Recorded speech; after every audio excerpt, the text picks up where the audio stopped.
La jeune femme que vous voyez à l'écran en ce moment est pianiste et c'est probablement par les temps qui courent la pianiste la plus occupée de la ville et probablement du pays en entier, en l'occurrence Élisabeth Pion. Bonjour. Bonjour. Arrivée de Londres il y a quelques heures à peine, donc sur le décalage. Oui, un petit peu, mais ça va, j'ai bien dormi. On va parler du festival Unisson, mais avant, j'aimerais juste rappeler que récemment, vous avez joué le quatrième concerto, un des plus difficiles, Rachmaninoff avec l'Orchestre de Laval. Vous avez ensuite, à la salle Bourgie, interprété Haydn, un concerto en ré, je crois, et parce que je l'ai pas vu. Mais là, vous amorcez le lendemain, d'une certaine façon, un festival unique que vous avez créé, toi et Agnès Langlois, en 2020. C'est ça? Et ça ressemble à quoi le festival Unisson et en quoi est-ce unique? Mmh. Mais dans le fond, c'est ça. Agnès et moi, on a fondé ça à l'été 2020 en pleine pandémie. Fait que les restrictions sanitaires étaient vraiment, sévères. On ne pouvait pas faire de concert, quoi que ce soit. Puis, il y a un de nos amis, Hugo Bérény, qui nous a parlé des one-to-one concerts en Allemagne. Donc des rencontres entre un ou une musicienne mystère, puis une personne qui écoute. Donc tout de suite, on a fait comme: «My God, c'est tellement une bonne idée». Puis on était, avec cette idée-là, on s'est dit aussi, c'est une façon de faire continuer, de jouer les jeunes artistes au Québec parce que c'est ça, on n'avait plus de plateforme. Donc on s'est dit: «Bon, mais ça va être une façon de» même si c'est pas, traditionnel, mettons, de faire jouer les gens d'ici. Donc c'est ça, on a mis le festival sur pied à l'été 2020 avec, à peu près 20 musiciens et musiciennes. C'est des rencontres, c'est ça, en one-to-one qui commencent avec 1 minute de silence et de regard. Après ça, il y a environ 10-12 minutes de musique, puis ça se termine par une autre minute, de silence et de regard.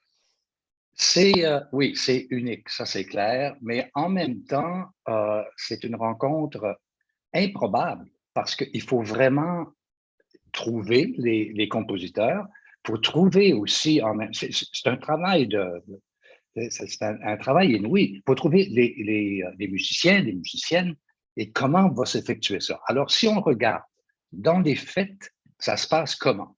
Il y a donc 2 salles que vous allez occuper, autour de la salle Bourgie à Montréal, c'est Mmh. ça? Exactement. Dans le fond, c'est la différence avec cette édition cette année, puis les 2 autres éditions qu'on a faites, c'est qu'on a engagé des compositeurs. Fait que les 2 premières éditions, c'était juste des œuvres déjà écrites. Puis là, cette fois-ci, c'est vraiment le noyau du festival Unisson cette année, c'est les œuvres qu'on a commandées à 5 jeunes compositeurs québécois. Donc, c'est Corey-Rose Souma, Geneviève Ackerman, Émilie, Girard-Charret, Pierre-Luc Lecourt et Patrick Giguère. Puis, dans le fond, ils se sont inspirés d'une œuvre visuelle du Musée des beaux-arts de Montréal pour écrire. Euh, D'accord. Exemple? ah, ben ça va être diffusé On ne le après. sait Donc, pas ça, encore.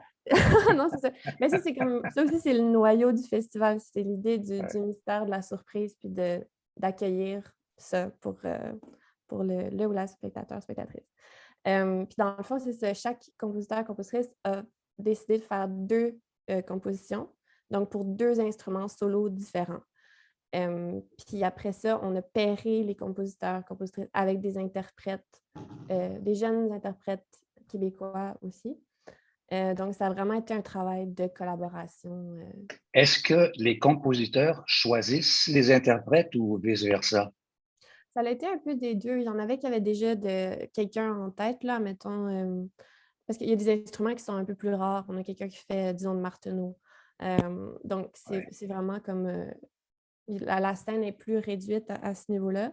Donc, ça a été un mix de. Ils nous ont suggéré des personnes, puis on leur a D'accord. suggéré de nos interprètes qui faisaient le festival depuis déjà 2 ans. Est-ce que ça se passe, dans la salle Aventure, d'une part, et l'autre dans la salle Mirage, Ouais, qui exact. sont facilement on peut les trouver facilement là? On se rend d'abord, à Bourgie? Ah ben ça, c'est aussi. Dans le fond, le festival, c'est dans la salle Bourget et ses espaces attenants. Donc, on ne révèle pas Ouais, exactement c'est où, mais c'est dans d'accord. l'enceinte de la salle Bourget.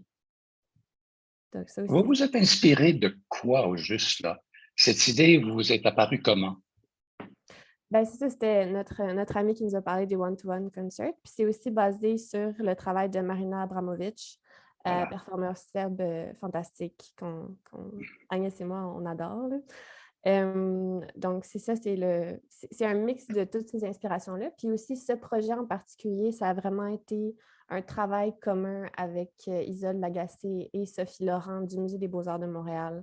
Donc, c'est vraiment comme au fil de discussion, tout le monde a ajouté un peu comme, ah, puis qu'est-ce on pourrait faire ça, puis rajouter ça. Puis éventuellement, le projet a pris forme, puis a été vraiment plus quelque chose de définitif. Là.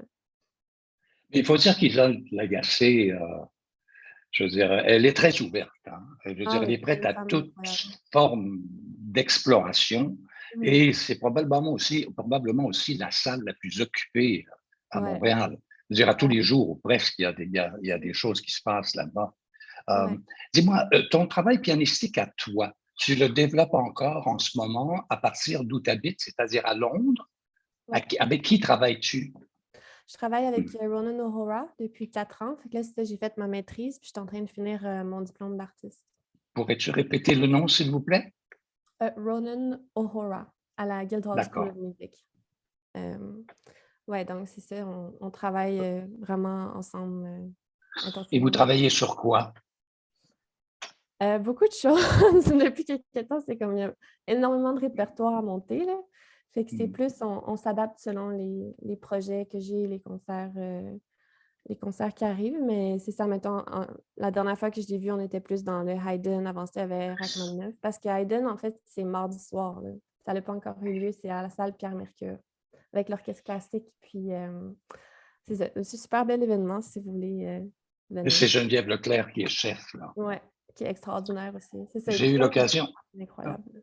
j'ai eu l'occasion de parler à Geneviève. Il y a un reportage sur le Culturel 2.0 et elle me parlait de vos présences. Il y a les jumelles qui sont là. Il y a Ouais. Valérie qui est là aussi, Valérie Dino.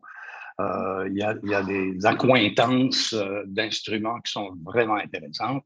Évidemment, elle m'a dit de très jolies choses à ton sujet par rapport à ton jeu pianistique et tout. Haydn, c'est pas évident. Et qu'est-ce que tu trouves dans Haydn qui te rejoint personnellement? Ben, ces temps-ci, je sais pas, j'ai besoin de quelque chose de frais. Ça me fait du bien, quelque chose qui me fait rire, en fait. Fait que, ouais, c'est vraiment un compositeur qui me fait du bien. C'est comme un petit baume. Puis en même temps, il y a une grande profondeur. Le deuxième mouvement, c'est absolument magnifique. C'est vraiment une écriture incroyable. Puis c'est quelqu'un qui te prend toujours au détour avec justement des choses auxquelles tu t'attends pas. Donc, l'aspect de surprise que j'aime, qui va aussi avec le Mhm. festival. Hayden, il est vraiment c'est ça, à fond là-dedans aussi, je pense. Alors, continuons à parler de toi un petit peu. Là, tu as 26 ans. Ouais. C'est relativement jeune, mais en même temps, c'est vieux parce que ça fait très longtemps que tu joues au piano. Tu as commencé à quel âge? 5 ans. C'est vraiment, c'est pas original du Bon, tout. C'est l'âge que tout le monde commence, mais ouais, 5 ans. mais en même temps, ça fait de vous des vieilles âmes. Ouais, ouais, on peut dire ça. Mm. Et bon, Haydn, oui, là, le quatrième concerto de Rachmaninoff est sous ta ceinture, là. It's under your belt. Mais ça ne veut pas dire que c'est à Rachmaninoff et à Haydn que ça s'arrête. Là, il y a sûrement un regard, une vision vers l'avenir, vers les années à venir, vers où tu veux mener ta carrière. Alors, tu te diriges comment là-dedans? Ben, c'est vraiment, moi, ce que j'aime, en fait, c'est découvrir des nouvelles œuvres, beaucoup. Ça me parle énormément. Tu sais, j'ai déjà joué le troisième concerto de Rachmaninoff il y a quelques années. Le quatrième, je ne le connaissais pas très bien, puis on m'a offert de le jouer. Donc, j'aime ça quand euh, ça me stimule beaucoup découvrir des œuvres qui sont un peu underrated, mettons, mais qui sont des chefs-d'œuvre aussi, puis qui valent la peine d'être connus par le public. Puis, par exemple, le mois prochain, là, je fais une œuvre avec Alain Trudel encore, puis l'Orchestre symphonique de Laval, dans le cadre du Festival Classica, qui est la partita pour piano et orchestre de Casella. Puis ça aussi, c'est une œuvre que je ne connaissais pas du tout, puis que c'est vraiment c'est ça. J'aime faire des programmations qui sont intéressantes aussi, puis qui mixent des œuvres plus connues, puis des œuvres un peu moins connues. Puis Agnès Langlois, qui est co-directrice avec moi au Festival Unisson, on va jouer ensemble au Festival Classica le 15 juin. un récital autour de compositeurs, compositrices italiens. Fait que moi, je dirais ce qui me en autant que je continue d'apprendre, je suis heureuse. Ça fait que c'est vraiment ça le cœur de ma pratique musicale, je pense. Puis d'avoir une programmation variée qui fait que le public est content. Tu sais, on lui donne des choses Mm. qu'il connaît, puis en même temps, on l'amène comme hey, regarde, il y a ça. Puis ah, regarde, il y a ça aussi. Puis un domaine dans lequel je fais de plus en plus de recherches, c'est vraiment le travail des femmes compositrices qui sont souvent Mhm. pas assez publiées, pas assez jouées. Puis des œuvres qui sont d'une beauté incroyable. Donc, j'ai joué le concerto de Clara Schumann. Ça, c'était en fait Clara Wieck parce qu'elle n'était pas encore mariée quand Ouais. à Victoria Symphony en novembre. Euh, donc, c'est ça, c'est une espèce de... J'ai juste envie de continuer d'être inspirée, stimulée par des projets, puis de travailler avec des personnes que je trouve Et la inspirantes. musique contemporaine dans tout ça, est-ce que ça Mhm. t'appelle? Oui, ben, ça me parle beaucoup. Là, les 10 compositeurs, ils n'ont pas choisi de piano pour le festival Unisson. Fait qu'il n'y avait pas de composition D'accord. pour piano, fait que je ne pouvais pas jouer de composition qui n'existe pas. Mais d'ailleurs, c'est vraiment des instruments hyper différents, là, juste les nommer vite vite. Violoncelle, saxophone, accordéon, orgue, alto, guitare, onde marteneau, flûte, shakuhachi, violon et percussion. Ça, c'est au festival, c'est tout vraiment différent. Quelle Mais expérience inouïe. ouais, mais c'est ça, c'est la musique contemporaine, ça m'intéresse beaucoup. J'ai déjà travaillé plus de près avec certains compositeurs, compositrices, mais c'est quelque chose dans quoi je veux plonger Ouais. davantage. Là, récemment, j'étais avec... Sokolovic, peut-être? Oui, ah oui, non, mais Anna? il Oui. y en a plein que j'admire, je vois de loin, puis je suis comme, ah, j'aimerais ça, mais ça n'a pas encore eu lieu. Mais Ouais. ça, récemment, avec mon trio, on a travaillé avec le compositeur britannique Thomas Hadès. Ça, c'était vraiment super. Puis là, on va jouer une œuvre de Gabriella Lena Frank, qui est une compositrice américaine. Ça, on l'a programmé pour le mois d'août. Donc, j'essaie de tranquillement aussi aller dans la musique contemporaine, mais c'est ça, c'est un chemin qui est long. T'arrives là dans le milieu, ben t'arrives. T'es dans le milieu comme un vent de fraîcheur. Alors, Élisabeth Pion, Mhm. rappelons les grandes lignes du festival Unisson. Ça commence le 18. Ouais. Mercredi, c'est de mercredi à dimanche. Puis vous pouvez acheter vos billets. Là, j'ai même le petit numéro de téléphone Oui, pour les gens qui sont plus old school, là. C'est vas-y, vas-y. 514-285-2000, option 1. Donc, c'est ça, il y a 2 salles disponibles, la salle Aventure, la salle Mirage, Ouais. 10 interprètes, jeunes interprètes du milieu québécois qui sont absolument fantastiques, 5 compositeurs, compositrices, puis plein d'instruments et de surprises. Donc, ouais, on espère vous y voir. Puis, c'est ça, Agnès et moi, on a bien hâte d'entamer le projet. Merci beaucoup, Élisabeth Pion. Bon festival et à très bientôt. Puis on se retrouvera pour la suite des choses au Festival Classica. Merci, bonne journée et bon retour à Montréal. Merci, bye bye.